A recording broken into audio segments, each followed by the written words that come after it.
At 6 in the morning, I woke up to the sound of a diesel engine growling outside my window.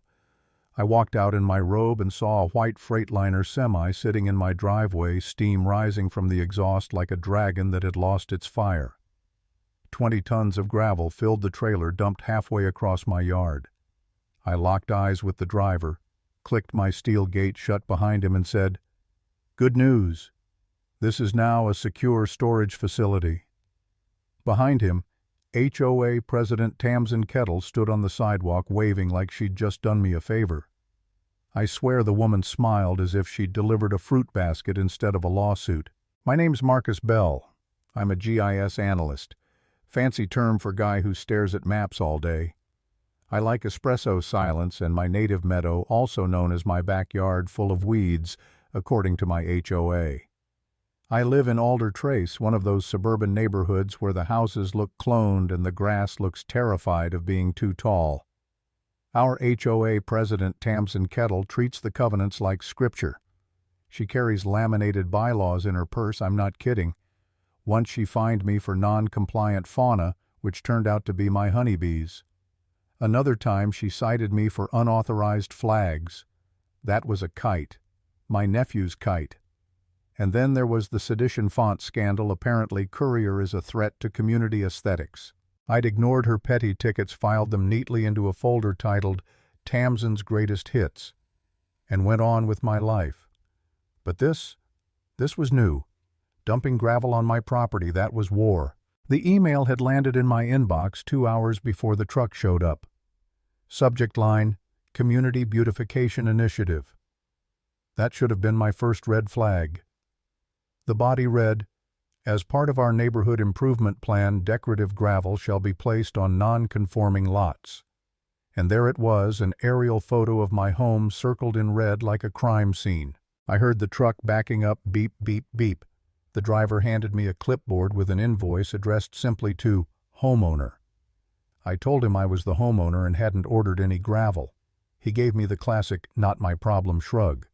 "Lady said HOA owns the easement," he muttered. "Lady's wrong," I said. "I've got the survey to prove it." He hesitated. I didn't. I locked the gate behind the truck and started taking photos like I was on a crime scene investigation show, VIN number, license plate, US DOT sticker, every angle, timestamp enabled. Then Tamsin arrived, binder clutched to her chest like a holy relic. "We're improving your frontage, Marcus," she chirped. I nodded toward the truck. "And I'm securing mine." Her smile vanished. "You will open this gate immediately." "Two conditions," I said calmly. "You remove the gravel and you sign a release of liability." She laughed, sharp, brittle. "I don't negotiate with homeowners who violate community standards." By then the truck's horn blared like a dying whale. Curtains opened. Neighbors emerged, some with coffee, one with popcorn. Mrs. Chen from number 42 even set up a folding chair. So I made my calls. 3 of them. First, the county sheriff, illegal dumping on private property. Second, city code enforcement, unpermitted commercial work. Third, the state DOT suspected overweight vehicle on a residential street. Then I printed a sign I'd prepared months ago because when you live under Tamsin Kettle, you plan ahead. It read, "Notice of secured storage. Vehicle retained pending lawful resolution. Storage rates $300 per day."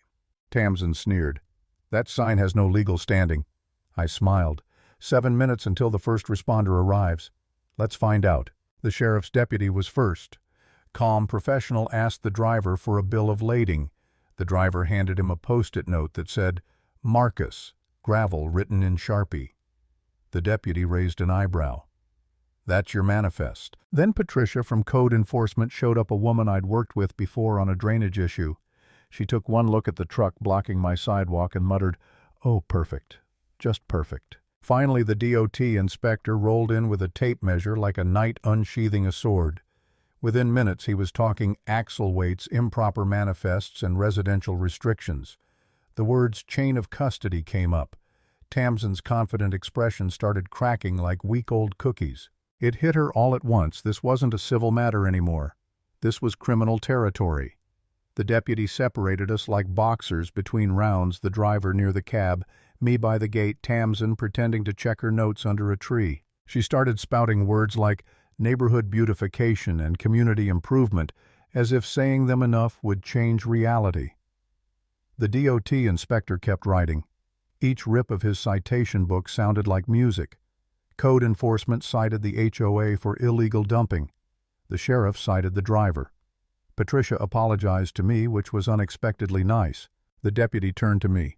"Do you want the truck removed?" I shook my head. "No, it stays until the gravel's removed and damages are covered." Tamsin puffed up like a furious pigeon. "As HOA president, I order you to open that gate." The deputy didn't even blink. "Ma'am, this is private property. You're about 3 seconds from committing criminal trespass." His hand rested on his radio. And that was it. The crowd started clapping. Polite at first, then louder. Mr. Rodriguez started a slow clap that turned into full applause. Tamsin backed away, red-faced, binder trembling in her hands. That night I typed up a formal notice to the HOA management company, trespass, conversion, and interference with quiet enjoyment. I attached my storage fee schedule like a menu, daily, weekly, monthly rates. The next 2 days were silent, except for the sound of rain tapping the trailer. The semi sat there like a stranded monument to bad decisions. By hour 48, the numbers had stacked up: DOT fines, $8,000. City citations, $4,000. My storage bill, $14,400 and counting. Then came the cherry on top. A light drizzle washed the gravel straight into the storm drain, earning the HOA a $3,000 fine for illicit discharge. I'd like to say I was smug, but honestly I just felt tired. I looked out at the truck each morning thinking maybe I'd gone too far. Maybe I could have let it go. I'd always wanted peace, not chaos. There was a moment standing at the window in my robe, coffee in hand, when I asked myself, am I the problem? But then I remembered the fines, the humiliation, the way Tamsin had smiled like she owned my land. And something in me hardened.